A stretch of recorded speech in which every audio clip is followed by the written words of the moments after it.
Olá, buscador da saúde e buscador da longevidade saudável.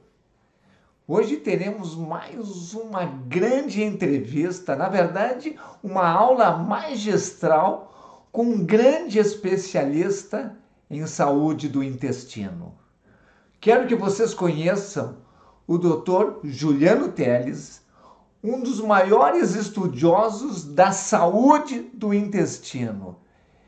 Doutor Juliano, conta um pouquinho para nós do teu currículo. Como é que tu chegou a esse ponto de ser considerado por outros colegas como um grande especialista em saúde e em saúde do intestino?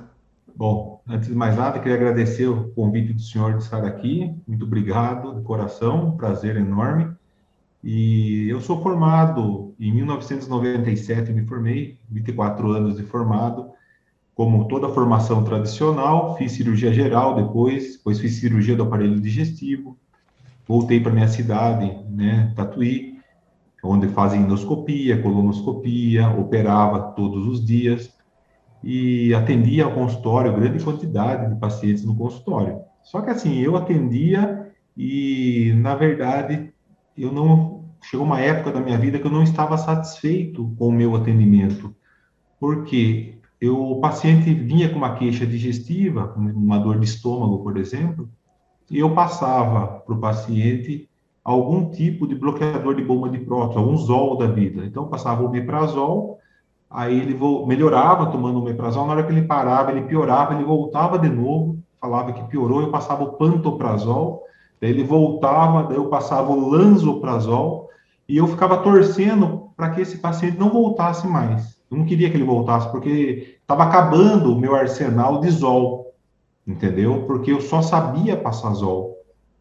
E eu não resolvia a raiz do problema, né? O paciente tinha umas rachaduras na parede da casa dele, mas o problema era no alicerce e eu só conseguia enxergar a rachadura da parede. Isso me incomodava bastante, doutor Ronaldo. Me deixava chateado e eu comecei até a perder a vontade de atender, honestamente, falar para o senhor. E até que um dia surgiu eu sempre falo que existe algumas coisas que vêm na vida da gente, uma luz, que me fez, por acaso, ir num curso na Consulfarm, em São Paulo. Eu lembro como se fosse hoje. Minha esposa é farmacêutica, ela falou: você pode me acompanhar, me levar num congresso? Eu falei: me escreve em alguma coisa lá, porque eu não quero ficar lá vendo em stand, me escreve, pelo menos eu durmo. Eu entro numa sala de aula lá e durmo numa poltrona e eu espero você lá, fica melhor. Dessa forma fica melhor. Ela pegou e me inscreveu lá num curso, eu nem sabia que curso que era. Aí ela pegou, cheguei lá no curso, era um curso do Dr. Lair, o Dr. Lair Ribeiro tinha acabado de voltar, né, para o Brasil, começou a fazer algumas coisas de medicina, ele escrevia bastante livro, né, e voltou para dar curso para médico. E eu assisti uma palestra dele, estava lá meio, eu falei: putz, mas peraí, coisa interessante, isso me acendeu uma luz, sabe?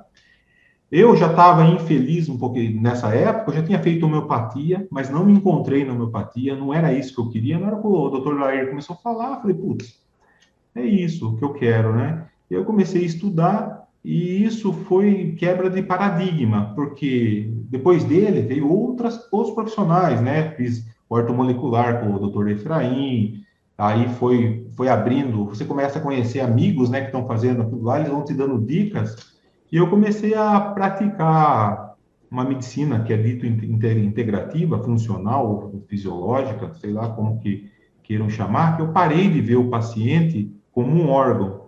Eu parei de olhar o estômago do paciente, eu parei de olhar o intestino do paciente, eu comecei a olhar o paciente que tem estômago, o paciente que tem intestino, e eu comecei a aplicar no meu dia a dia essa medicina com resultados absurdos, né, voltados principalmente para a área do trato digestivo, da boca até o ânus, e eu conheci coisas que eu não me ensinaram na faculdade. Eu não sabia que existia um microbioma intestinal, que ele era tão importante para a nossa saúde. Eu só sabia ver o diagnóstico da doença. Eu olhava a doença do trato digestivo e eu tratava a doença. Precisa operar essa doença. Se a pessoa não tinha nada, eu falava para o paciente que era psicológico. Eu dava antidepressivo para o paciente, porque foi assim que eu aprendi. Não me foi apresentado esse microbioma, essa coisa maravilhosa que é o microbioma intestinal. Não sabia que o intestino representava 70%, 80% da nossa imunidade. Eu não sabia nada disso, sabe? E quando a gente consegue ter esse conhecimento e você conseguir, na sua prática de atendimento diária, aplicar isso e ver realmente que o negócio funciona, é real, aí realmente eu voltei a ter prazer de ser médico, porque até então era difícil. Viu como as coisas são meias sincrônicas? Quando é para acontecer, acontece na vida da gente. As pessoas que estão nos assistindo aqui, todas elas gostariam de chegar aos idade muito avançada, 100 ou mais anos, com saúde, energia, produtividade e lucidez. Mas muitas dessas pessoas já estão com doenças, já tomam remédio, já têm sintomas. Você acredita que se elas se esforçarem, elas conseguem, não digo curar completamente, ou então curar, mas melhorar 90% dessas doenças para poder chegar nessa idade avançada, Juliano? Com certeza, eu sempre falo, nunca é tarde para a gente mudar, né? Então, lógico, quanto mais cedo você receber o conhecimento, você vai acabar colhendo muito mais frutos, não tenha nem dúvida disso. Mas nunca é tarde demais. Então, pessoas de 80 anos de idade, vamos dar um exemplo assim, estão tomando vários remédios, mas estão tendo uma vida inadequada no aspecto de alimentação, sedentarismo, não faz atividade física nenhuma, não conhece, não foi explicado para essa pessoa que é importante isso. A pessoa não sabe. A pessoa vai no profissional, né?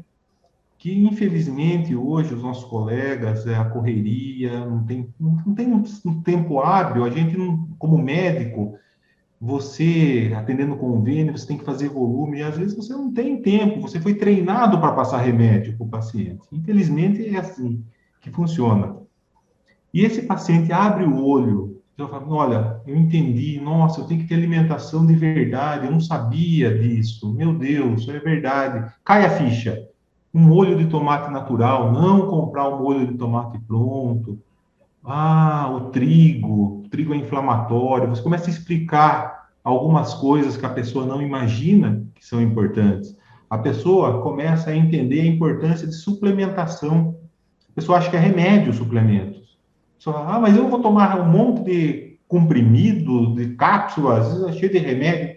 A pessoa começa a entender, você começa a embutir isso na cabeça da pessoa, fazer o paciente compreender que infelizmente a gente não encontra mais nos alimentos o que a gente encontrava antigamente, até porque quando você tinha uma horta, era no quintal da sua casa, você pegava a folha, fazia a salada naquele momento, estava tudo ali, o que era bom. Hoje, você vai comprar na feira, já foi colhido, às vezes, no dia anterior. Já não é a mesma coisa que era outrora. Muda, as coisas mudaram. E quando você vai no supermercado comprar, é pior ainda, porque já faz 20 dias que foi colhido, ficou numa estufa, muitas vezes, ou num freezer. Então, você não tem mais os minerais e as vitaminas realmente como deveria ser se fossem colhidos ali no momento da horta que você tinha na sua casa. Então, quando a pessoa cai a ficha e a pessoa começa a suplementar, com certeza absoluta, com melhora da alimentação, com suplementação adequada, a atividade física, um bom sono, a pessoa entender que tem que dormir, importante dormir, com certeza a pessoa vai aumentar muito a probabilidade dessa pessoa com 80 anos de idade começar a absorver melhor o que come, repor algumas enzimas digestivas para que consiga absorver melhor, suplementar aminoácidos que muitas vezes são necessários. A pessoa começa a ganhar força novamente, a pessoa que estava com dificuldade para atravessar uma rua, começa a atravessar a rua mais rápido, a pessoa começa a voltar para o jogo. Ela estava no banco de reserva, Daí, daqui a pouco, ela volta para o jogo. Daqui a pouco, quando ela menos espera, o técnico dá para ela a faixa de capitão e dá a camisa 10 para ela fazer gol, né? A pessoa realmente volta a se sentir útil. E essa autoestima também faz com que a pessoa progrida. Não, a pessoa já não pensa mais na morte. Porque chega uma certa altura do campeonato que a pessoa está esperando a morte chegar. Não, com certeza isso não é legal. Então, quando você muda o seu foco, você muda o foco do paciente no tratamento, é possível, com certeza, nós, todos nós, atingirmos mais de 100 anos. Com certeza. Não é fácil, mas depende de quem? De nós. Depende da pessoa querer e da pessoa ter alguém do seu lado, caminhando do seu lado, um profissional, um educador físico, que vai ajudar ela a melhorar a sua força muscular, ganhar resistência, ter um nutricionista que muitas vezes vai orientar ela a comer adequadamente, ter um médico que olhe ela como um todo, não em pedaço, né? E faça a suplementação adequada. Não tenho nem dúvida que, com certeza, é possível, sim, superar a faixa dos 100 anos e diminuir a quantidade de remédios que a pessoa toma. Porque a pessoa que é obesa, a pessoa vai emagrecer, consequentemente, quando ela emagrece, ela diminui a quantidade de remédio para pressão. Se ela é diabética, ela deixa de ser diabética.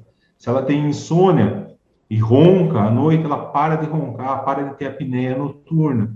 Então, existe uma simples mudança na vida de uma pessoa, e quanto mais precoce, com certeza, melhor, a pessoa vai sair do caminho que levaria ela para o precipício, ela vai passar do lado do precipício, olhando a paisagem, curtindo, e não vai cair no precipício, entendeu? A pessoa vai realmente mudar a direção da vida dela. Juliano, eu tenho observado, eu sei que tu deve observar isso também no teu consultório, nos teus atendimentos, de que à medida que as pessoas vão ficando mais velhas, vão envelhecendo, vão ficando mais doentes, começam a apresentar doenças degenerativas e doenças autoimunes.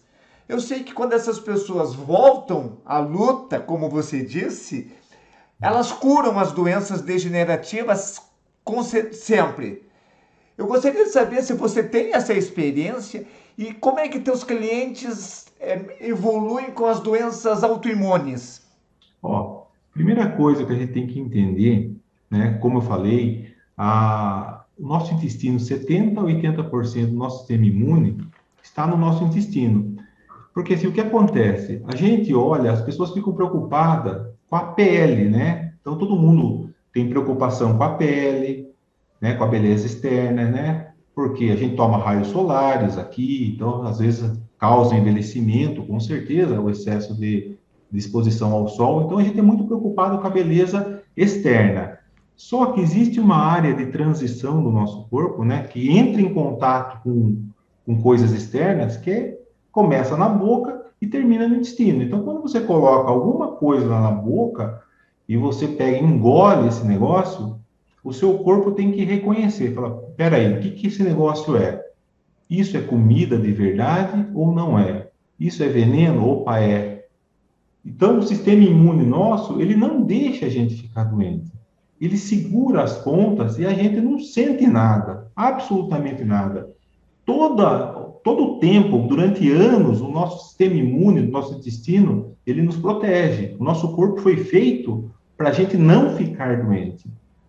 O sistema funciona muito bem, muito, absurdamente bem, porque você leva uma vida desregrada anos e anos e anos e anos e não aparece nada em você, porque o seu sistema imune está te segurando, ele está jogando ao seu favor.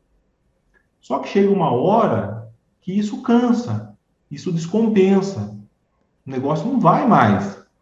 Aí aparece uma doença autoimune. Você acha que você ficou doente naquela semana. Não.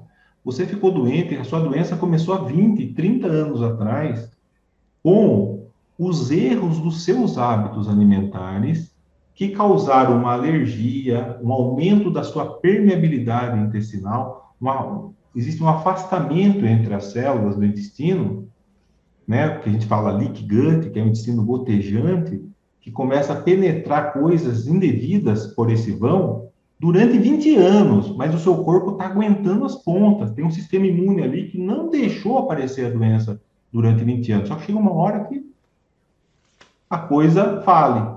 Aí começam a aparecer doenças à distância do intestino, como, por exemplo, uma tireoidite de Hashimoto, que é uma doença autoimune, uma esclerose múltipla no cérebro, a pessoa começa a perder, ficar descoordenado os movimentos, parece uma dermatite herpetiforme, começa a aparecer uma espondilite anquilosante, onde a pessoa está com dor, artrite reumatoide, a pessoa fica morrendo de dor, e ela procura daí um profissional, e esse profissional vai tratar o quê? O dedo torto, vai tratar, mas não vai tratar o intestino, vai tratar a tireoide, mas não vai tratar o intestino, onde tudo começou. Então, a partir do momento que você tem essa compreensão e você trata a causa, opa, peraí, ó, vou fazer um teste alimentar para ver o que você é alérgico. A pessoa vai entender que muita coisa que ela come, principalmente relacionado ao teste alérgico IgG, a pessoa vai entender que muita coisa que é saudável para um pode não ser saudável para outro. Você personaliza a sua dieta. A partir do momento que você sabe que coisas que você está comendo que estavam te fazendo mal, estavam abrindo sua permeabilidade intestinal, opa, você já tirou um fator. Segundo fator que abre a permeabilidade intestinal, comida mal digerida. Então, quando você pega, come, por exemplo, uma proteína, seja animal ou seja de origem vegetal, essa proteína precisa ser digerida em peptídeos, aminoácidos para ser absorvida. É assim que funciona o correto, para a gente pegar, absorver e ter bom músculo, boa pele, boa saúde. Aí, a partir do momento que a pessoa pega, come uma proteína, essa proteína você não tem enzimas digestivas, você não tem acidez no seu estômago, você não produz, você não ativa o pepsinogênio em pepsina, o seu pâncreas não produz adequadamente proteases, que vão quebrar a proteína em aminoácidos, terminar a digestão de proteína realmente.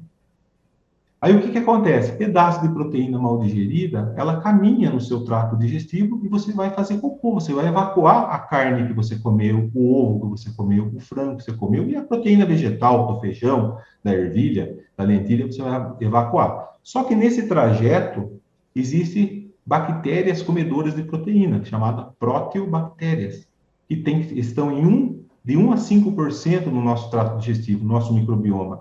Elas estão presentes em 1 a 5%.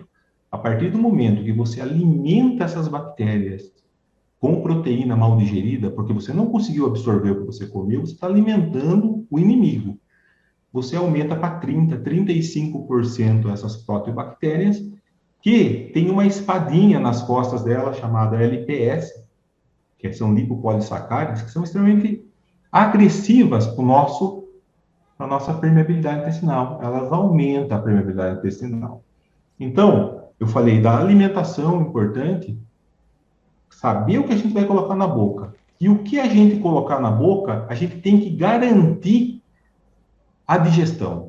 Porque se você não garantir a digestão, mesmo das coisas que você pode comer, você alimenta uma flora, uma microbiota intestinal inadequada, que vai aumentar a sua permeabilidade intestinal e vai perdurar a sua doença autoimune. Porque a doença autoimune começou no seu intestino.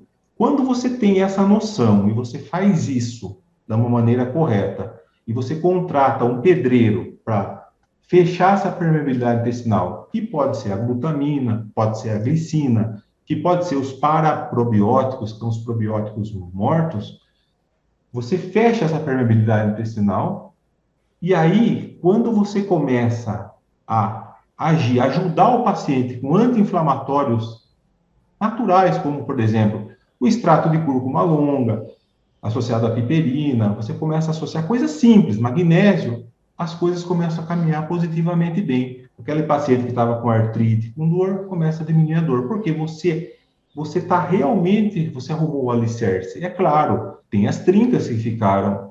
Existem trincas que vão ficar com marcas na parede? Infelizmente vão, não é como uma construção nova. Vão ficar, dá para perceber, quem olha, é igual um carro batido, né? A pessoa olha, ó, foi feito um reboque aqui na parede, o carro aqui foi feito uma funilaria nesse carro.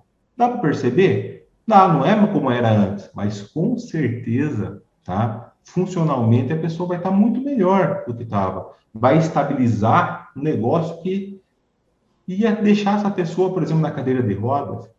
E aí a pessoa, associado a isso, entender e compreender a atividade física, doutor Ronaldo, aí a coisa progride positivamente bem, né? É importante reforçar isso que você falou, assim, 70 a 80% das doenças começam no intestino.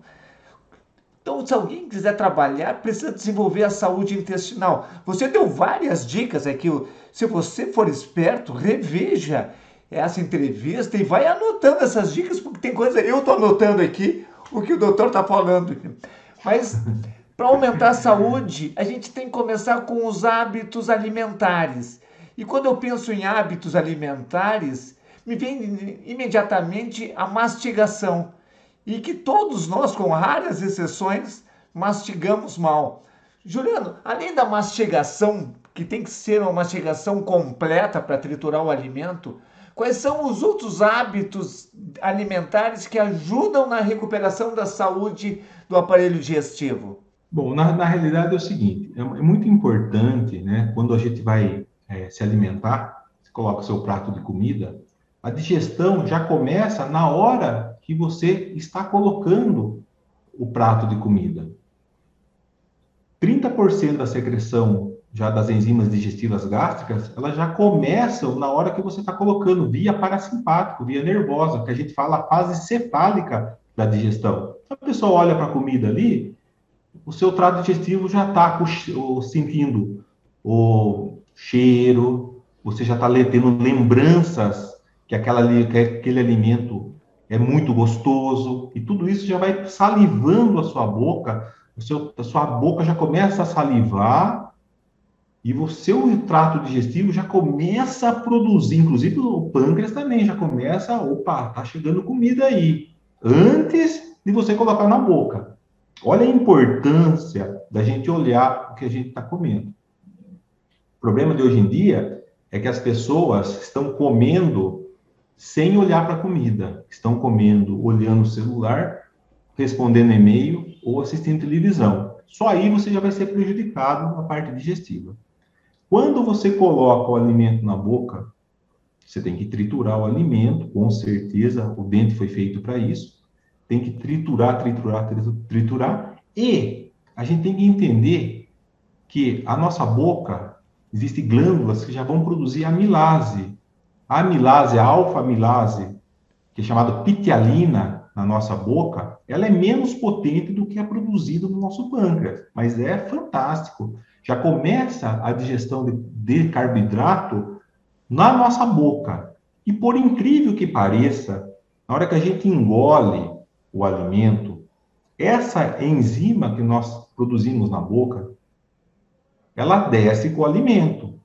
E o estômago, que a maioria das pessoas não sabe, mas o pH do estômago não é extremamente ácido, é em torno de 4,5 e 5, até o pH do estômago abaixar para 2,5, quando começa a digestão de proteína, quando realmente a digestão de proteína tem um pico, é a 2,5, até isso acontecer, 30 a 40% da digestão do carboidrato será feita no nosso estômago. Vindo, ó, a alfa-amilase, a amilase produzida na boca, foi engolida com a comida. E aí a comida está lá, tá carboidrato, proteína e gordura no nosso estômago. Tá lá, os 3 componentes. A proteína só vai começar a digestão dela realmente com pH extremamente ácido, mas o pH do estômago é 5. Até o pH do estômago atingir 2,5, o carboidrato que você engoliu junto com a alfa-amilase da boca vai ser 40% digerido no nosso estômago. Olha só como é importante a mastigação. Se você não mastiga, você não engole adequadamente a amilase que você produz na boca. Né? Então, a mastigação é tudo que tem que ter. Então, a dica que eu dou para quem está nos ouvindo é o seguinte, ó. Você pegou, está comendo. Às vezes a pessoa tem pressa para comer porque vai esfriar a comida no prato. Pega menos comida. Pega menos. É para esfriar mesmo. Então, se você não quer que esfrie, pegue menos comida. Depois pega mais. Mastigue, mastigue, mastigue, mastigue, mastigue. Na hora que você achar que você mastigou bem, você joga por 2 ou 3 segundos a comida para o lado direito da sua boca. Depois, 2, 3 segundos para o lado esquerdo da sua boca. Depois você volta para o meio da sua língua, você dá uma sentida nela e engole, tá? Dessa forma, você vai garantir a ação das enzimas adequadas à sua boca e vai garantir que você engoliu uma pasta. A gente tem que tentar engolir uma pasta. Eu faço endoscopia, doutor Ronald, ainda faço endoscopia, bastante por sinal, e eu pego, a pessoa deve ficar em jejum de 8 horas. Eu faço endoscopia nos pacientes, 8 horas depois, eu encontro feijão inteiro, feijão, arroz, carne, tudo inteiro, as pessoas não mastigam, entendeu? Aí eu encontro inteiro. Daí eu pego, já sei, pô, esse paciente toma bloqueador de bomba de prótons, ele não produz enzima digestiva. Por quê? Se você não consegue atingir o pH de 2,5 no seu estômago na digestão de proteína, o piloro, que é a saída do seu estômago, não abre. Não abre. Como é que não abre? Porque ele vai abrir quando o pH tiver 2,5. Ele vai dar um sinal. Opa, a digestão já está pronta. Aí ele abre. Agora não chega no 2,5, por quê? A pessoa toma remédio para inibir a secreção de ácido. Então fica 4, 3,5. Não abre se não for 2, 2,5. Aí sai por transbordamento. Então, uma digestão que deveria acontecer em 2 horas, 1 hora e meia, 2 horas, sair do estômago a comida, a pessoa está em jejum há 8 horas, 12 horas às vezes de jejum, e toda a comida que a pessoa comeu está parado no estômago da pessoa. E eu, quando olho aquilo, eu vejo esse erro e vejo o erro da mastigação. Meu Deus do céu, como é que pode? Está tudo inteiro, ninguém mastiga, não macera. Por que que isso acontece? Falta de tempo, correria, ninguém mais tem tempo para olhar para o prato de comida, sentir realmente, olhar, sentir o que está comendo, olhar ali o alimento, ver, sabe, saborear, comer, não, vai sugando, né, o que come, igual um aspirador, né? Aí vai cair no estômago, o estômago teria que fazer o papel do nosso dente? Não, né? Não dá, o estômago não foi feito para isso. E aí começa, como eu falei, o corpo é forte, né? Mas chega uma hora que a conta chega, né? Daí começa a aparecer muitos problemas. E sobre a saúde do intestino? O intestino é o nosso segundo cérebro, segundo diz. O vínculo entre o intestino e o cérebro é muito intenso de ambos os lados. Se alguém quiser melhorar a saúde do intestino, diminuir a permeabilidade, quais são as dicas que tu daria? Na verdade, né, o nosso intestino é maravilhoso, né? Porque assim, existe toda uma inervação própria do sistema nervoso entérico que ele toma conta, a inervação do intestino, ela independe do cérebro em muitas funções. A motilidade, muitas vezes, é relacionado com o sistema nervoso entérico, a parte de absorção, de entender ali o que acontece. O sistema nervoso entérico nosso, assim, é maravilhoso. Ele tem uma função própria. E existe essa intercomunicação entre intestino e cérebro. Como isso existe? Por quê? 90% a 95% da serotonina, que é que muitas pessoas usam antidepressivo, fluoxetina, por exemplo, para aumentar a serotonina, para aumentar a felicidade, é o nosso intestino que produz. A nossa microbiota intestinal é que decide, na verdade. Por quê? Da onde vem a serotonina? Ela vem do triptofano, que é um aminoácido essencial que vem da proteína. Se você tem, vamos pensar que você tem uma digestão perfeita. Surgiu ali, você quebrou os aminoácidos, formou triptofano para a formação de serotonina. A nossa microbiota intestinal tem que estar perfeita, porque existem 3 vias que o triptofano pode seguir. Tem a via da serotonina, que seria maravilhoso para aumentar a nossa felicidade, e tem 2 outras vias, uma via que aumenta a proteção do intestino, uma outra via que é irritativa para o nosso sistema nervoso central, que é as vias da quinureninas. É exatamente isso. Essa via, sabe, o tiro sai pela culatra, porque de vez em você pegar, produzir serotonina e gerar para essa pessoa mais felicidade, essa pessoa aumentando essa outra via vai aumentar a irritação. Por isso que a nossa microbiota intestinal é maravilhosa. Se ela está equilibrada, ela produz uma quantidade adequada de serotonina, uma quantidade adequada das outras vias. Quando você está em desbiose, você diminui a produção de serotonina. Então, tem muitas pessoas com depressão que, na verdade, estão com desbiose, por incrível que pareça. Aí existe sempre a dúvida, mas Juliano, a serotonina, ela entra por via hematogênica, ela não entra, ela não atravessa a barreira hematoencefálica, porque no sangue não passa, só que passa via nervo vago. Aí que está o grande lance. As duas vias vai ser interessante, porque o próprio processo de metabolismo bacteriano, ele vai gerar a formação do 5-HTP, que vai gerar serotonina, via nervo vago entra no cérebro, isso existe, assim, alguns trabalhos mostrando isso, e isso é real. E também, via hematogênica, não a serotonina, mas metabólitos para a formação da serotonina dentro do cérebro.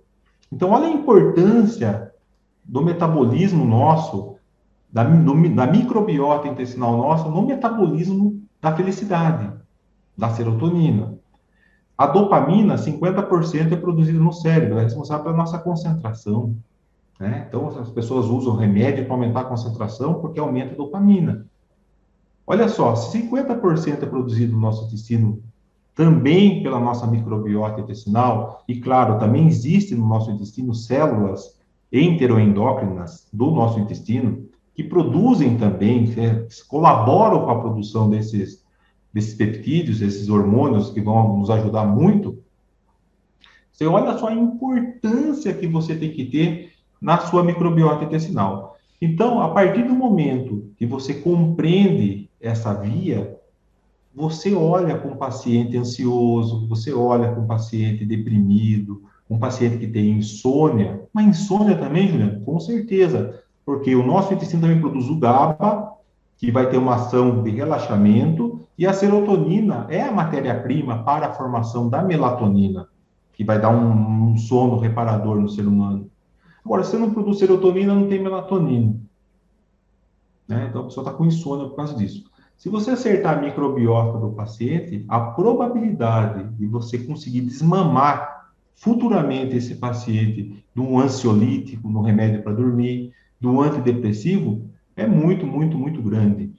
Então, assim, realmente o nosso intestino é considerado o segundo cérebro, além das funções próprias que ele tem, também por essas comunicações que ele dá em relação à produção de serotonina, dopamina, GABA, que é muito interessante, as pessoas desconhecem isso, a maioria das pessoas desconhece, e o nosso cérebro, por outra via, né, ele tem uma ação na nossa glândula adrenal, né, fazendo com que a gente produza cortisol, então o estresse que é gerado pelo nosso corpo, né, o cérebro a gente gera, fica estressado, faz com que o cortisol nosso aumente bastante, e aí a gente fica pronto para luta, para fuga, para brigar, né? Você tem que brigar com o inimigo sempre. Antigamente você via um leão aí, de vez em quando você tem que subir numa árvore e correr.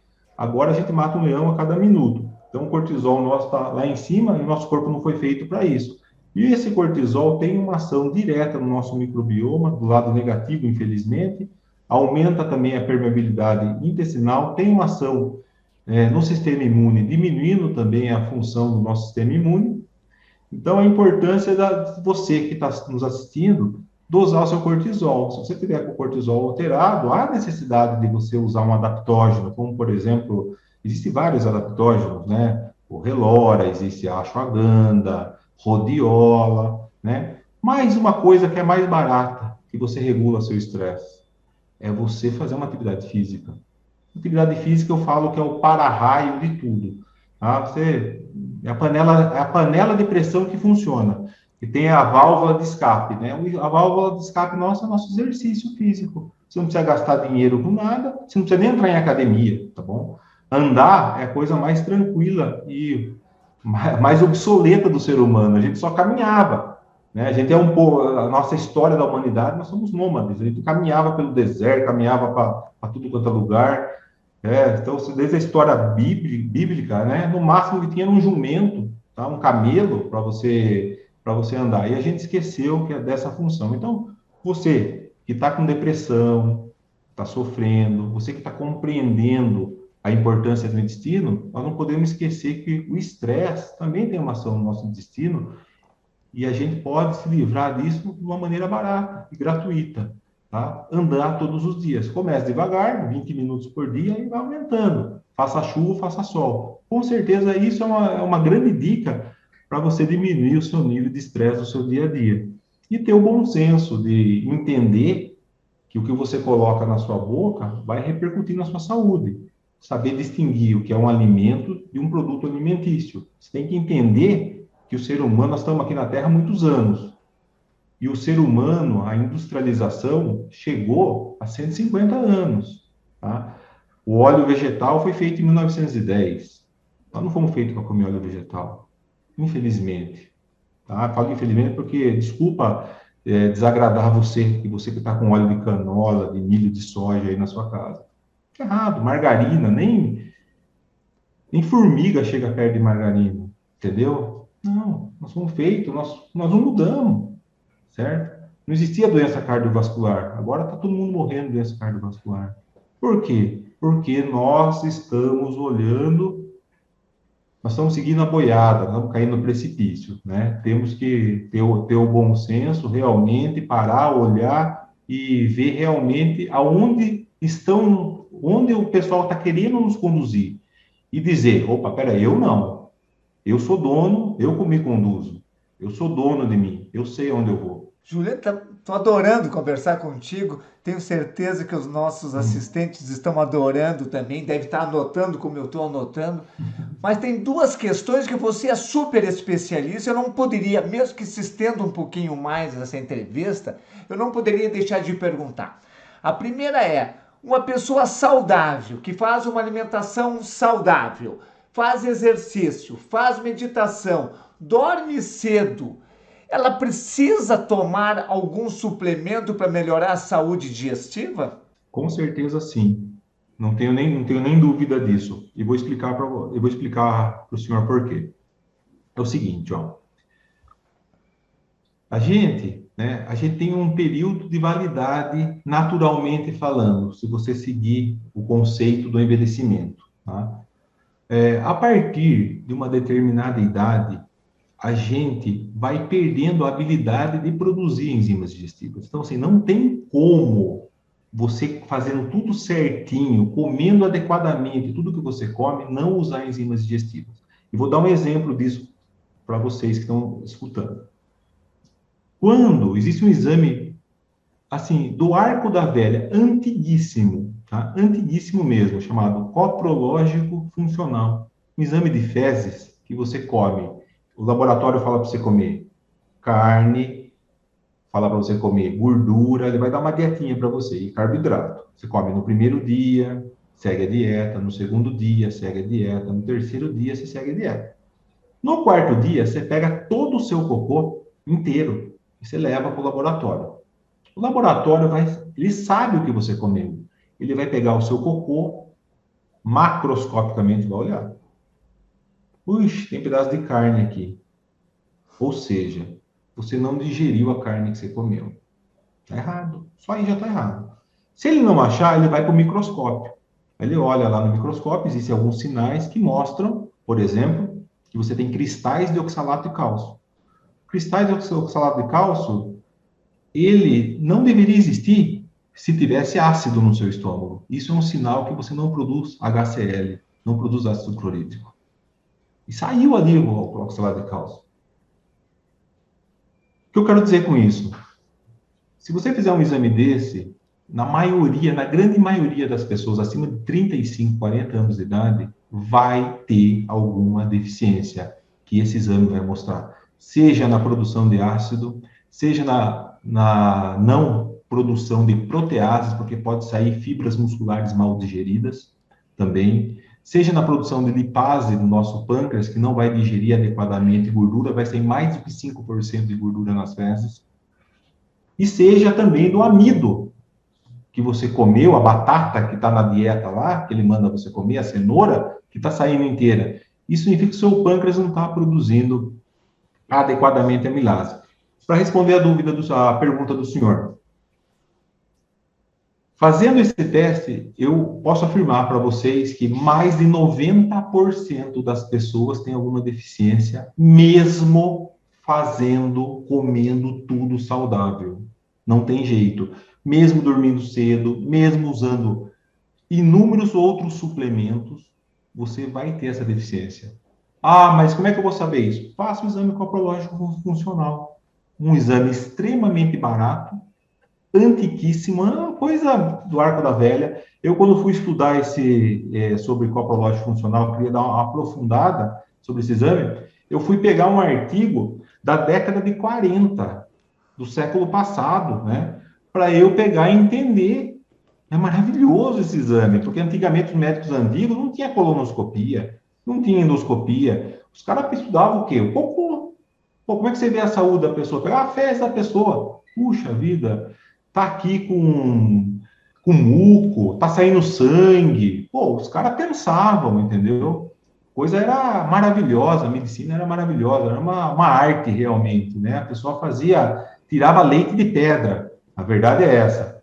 E era maravilhoso. Então, eu estudei sobre isso e posso afirmar. Com o processo do envelhecimento também, associado à história de vida de cada pessoa, principalmente o estresse, você acaba, de uma certa maneira, no processo de digestão, quando a gente come, a gente aumenta 8 vezes a circulação das vilosidades para absorver o que a gente come. Então, aumenta 8 vezes quando a gente come alguma coisa. Porque o nosso trato digestivo é inteligente, ele precisa sugar.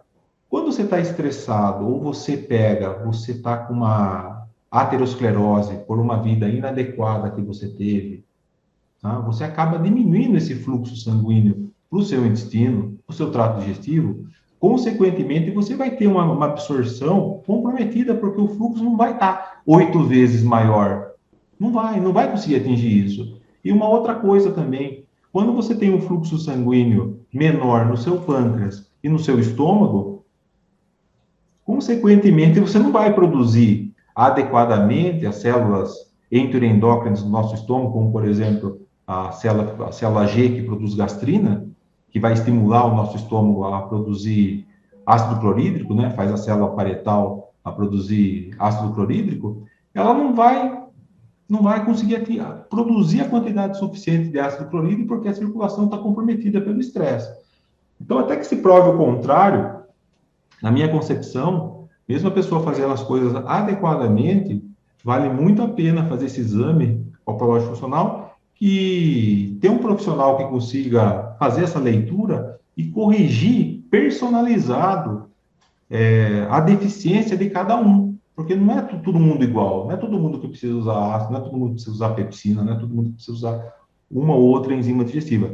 Cada ser humano é totalmente diferente um do outro, né? Então, é uma Você forma de não se é de personalizar. acordo, Juliano, de usar de rotina todo mundo algum suplemento para baixar a acidez do estômago, outro suplemento para usar de uma forma várias enzimas digestivas para melhorar a digestão, mesmo sem fazer o cropológico, e usar, como muita gente prescreve, probióticos para aumentar a flora intestinal de rotina, você não é favorável.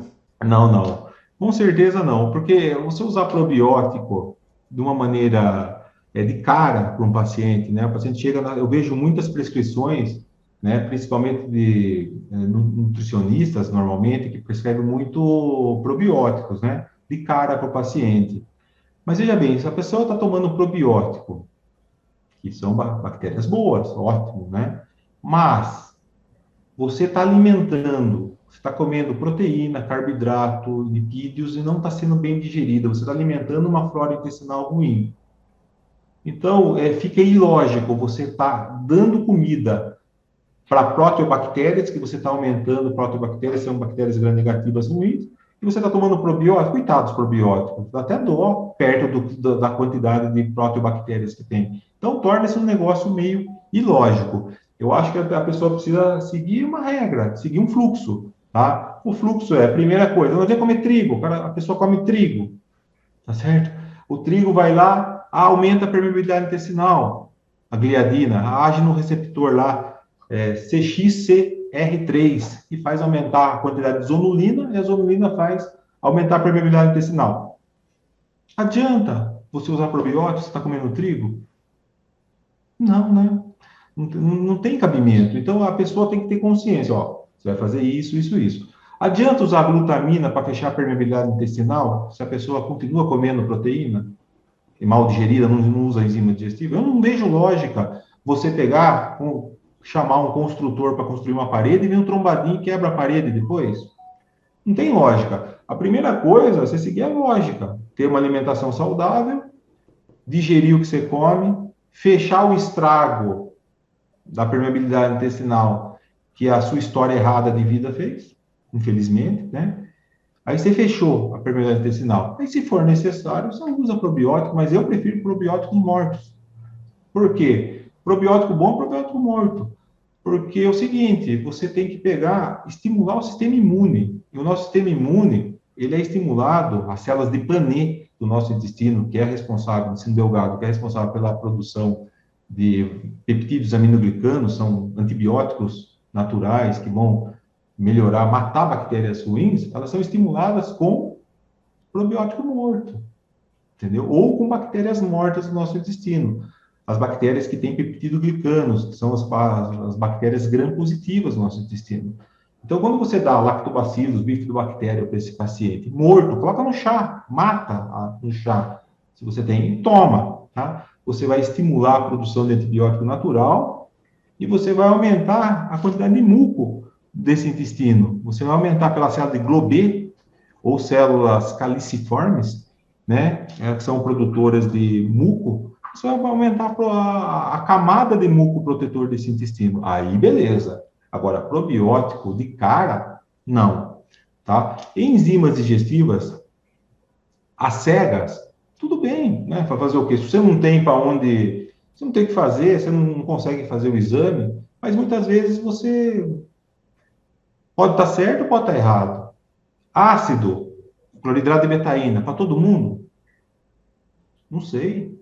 Você entendeu? Agora, tem que analisar cada caso, tá? Mas, tá? Se você que está nos ouvindo aqui, por exemplo, está em dúvida, você usa limão. Você espreme limão na sua comida, usa limão. Você já garante um pH ácido na hora que você vai comer. Agora, não digira, não coloque o limão na água, porque o pH da água é alcalino. Na hora que você coloca dois limões espremidos, ele não vai ficar ácido a água.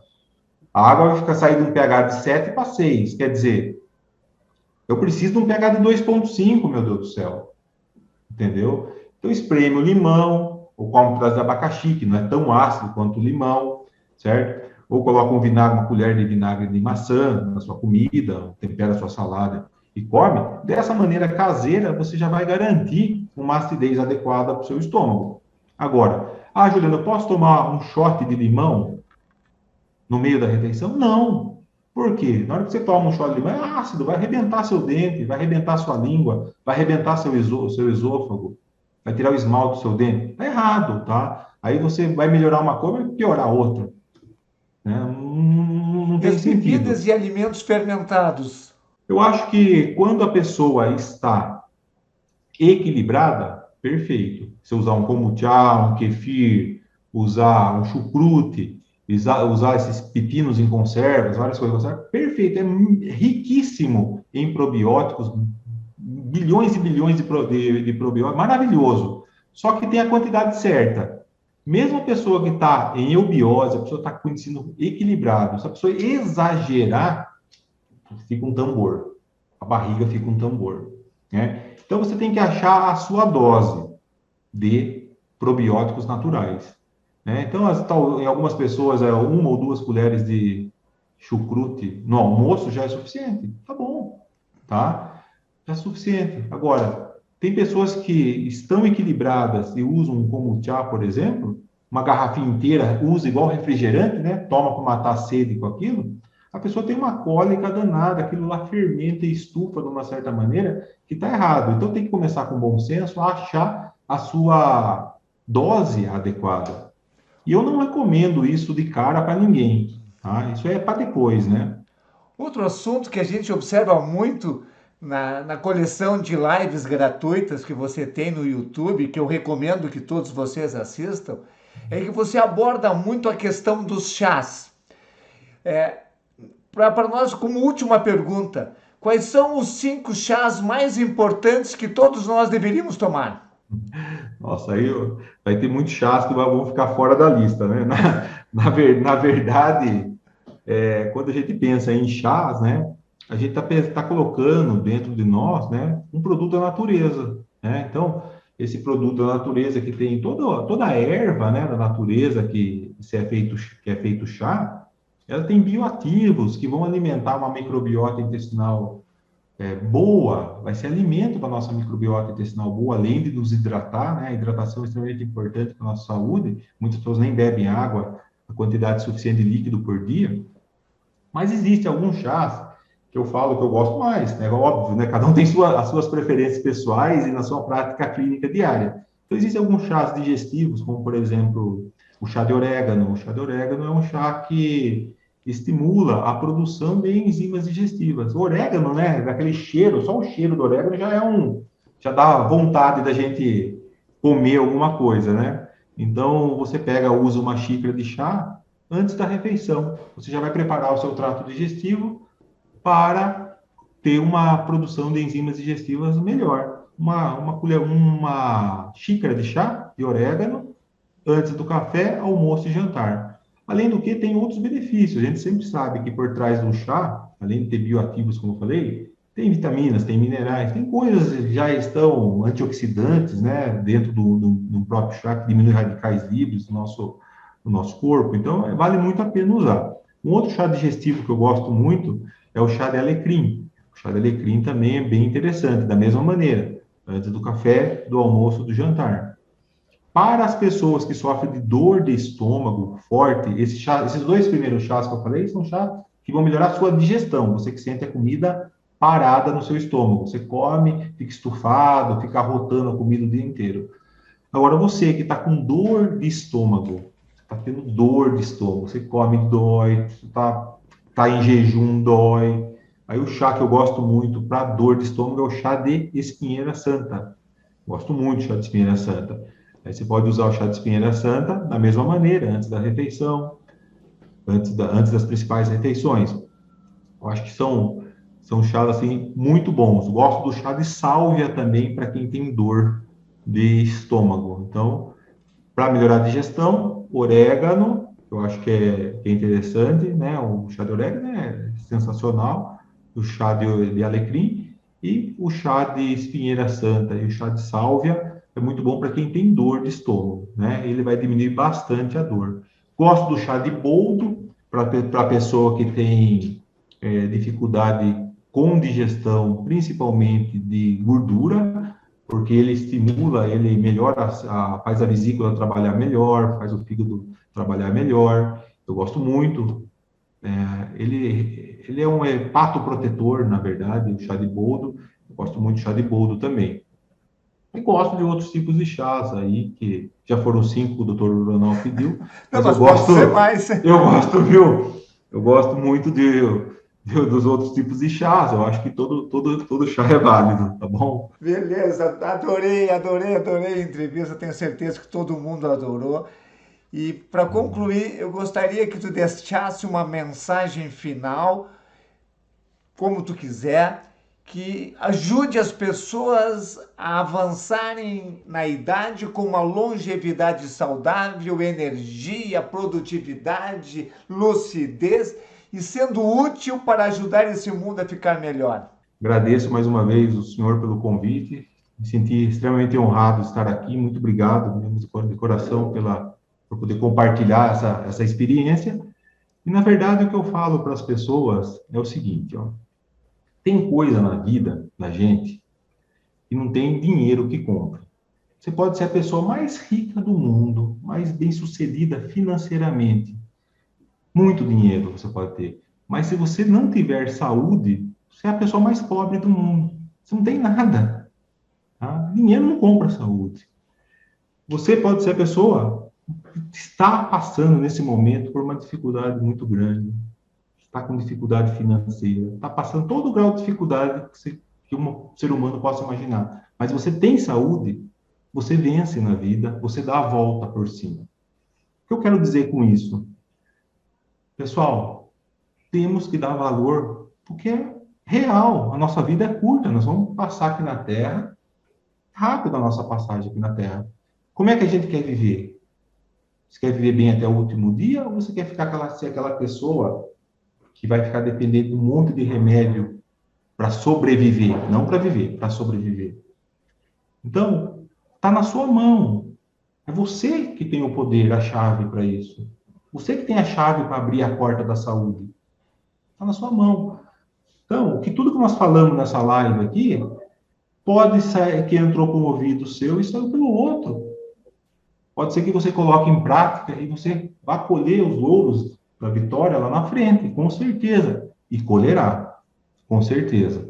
Então, vale muito a pena hoje você investir na sua saúde, você entender a base das coisas boas, atividade física, tudo que nós falamos nessa live, vale muito a pena, para que no futuro você venha ter uma morte digna, né? Uma morte que você dormir igual o caipira, né? O caipira trabalhava até o último dia, estava na enxada, plantando e tal, e deitava e morria. Era assim que é a morte natural, a morte das pessoas saudáveis é assim que morre, né? Dessa maneira, uma morte bonita, né? Muitas vezes chocante, mas é bonita, do que você ficar 20 anos numa cama, sofrendo, fazendo as pessoas que você ama sofrer, muitas vezes gerando problemas, né, com várias circunstâncias, tendo de depender de médico, depender de condução, é um sofrimento que não vale a pena. Então, coisa que eu tenho para concluir, que eu quero dizer para vocês é: pensem primeiramente em vocês, na saúde de vocês, e sejam exemplos para outras pessoas, bom? Muito obrigado, Juliano. Extremamente inspiradora essa conversa com você. Tenho certeza que todo mundo adorou e espero que vocês coloquem alguma coisa em prática dessas dezenas de dicas que o Juliano colocou. Um grande abraço para todos e um abraço especial para você, Juliano. Obrigado, Toronal.